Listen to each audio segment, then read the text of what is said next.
चित्रकूट में रात्रि व्यतीत हो गई। प्रातः होने पर अंबर में उषा की लाली फैलने लगी और आकाश रक्तिम दृष्टिगत होने लगा।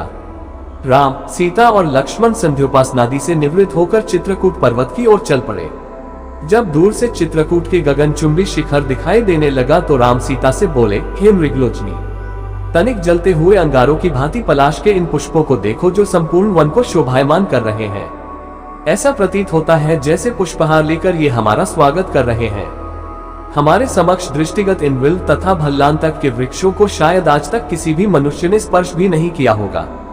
फिर उन्होंने लक्ष्मण से कहा, लक्ष्मण, मधुमक्खियों ने इन वृक्षों पर कितने बड़े बड़े छत्ते बना लिए हैं।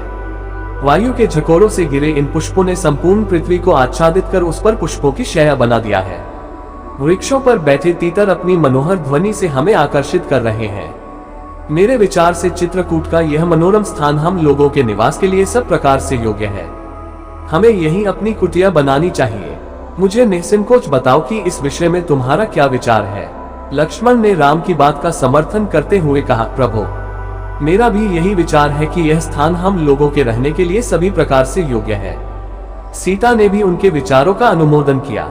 टहलते टहलते वे वहां स्थित वाल्मीकि ऋषि के सुंदर आश्रम में पहुंचे। राम ने उनका अभिवादन किया और अपना परिचय देते हुए बताया कि हम लोग पिता की आज्ञा से वन में 14 वर्ष की अवधि व्यतीत करने के लिए आए हैं। महर्षि वाल्मीकि ने उनका स्वागत करते हुए कहा, हे दशरथ नंदन, तुमने दर्शन देकर मुझे कृतार्थ कर दिया है। जब तक तुम्हारी इच्छा हो तुम इस आश्रम में निवास कर सकते हो।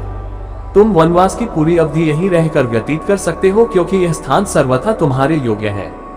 आतिथ्य के लिए आभार प्रकट करते हुए राम ने ऋषि वाल्मीकि से कहा, निसंदेह ये सुरम्य वन मुझे, सीता और लक्ष्मण तीनों को ही पसंद है, किंतु यहाँ निवास करके मैं आपकी तपस्या में किसी प्रकार का विघ्न उत्पन्न नहीं करना चाहता। हम लोग निकट ही कहीं पर कुटी बनाकर निवास करेंगे। फिर उन्होंने लक्ष्मण से कहा, भैया, तुम वन से मजबूत लकड़ियां काट कर ले आओ। हम इस आश्रम के पास ही कहीं कुटिया बनाकर निवास करेंगे। रामचंद्र का आदेश पाकर लक्ष्मण तत्काल वन से लकड़ियां काट कर ले आए और उनसे एक सुंदर तथा कलात्मक कुटिया बना डाली। सुविधा युक्त, सुंदर एवं कलापूर्ण कुटिया के निर्माण के लिए राम ने लक्ष्मण की भूरी भूरी प्रशंसा की। फिर उन्होंने सीता के साथ गृह प्रवेश यज्ञ किया और कुटिया में प्रवेश किया।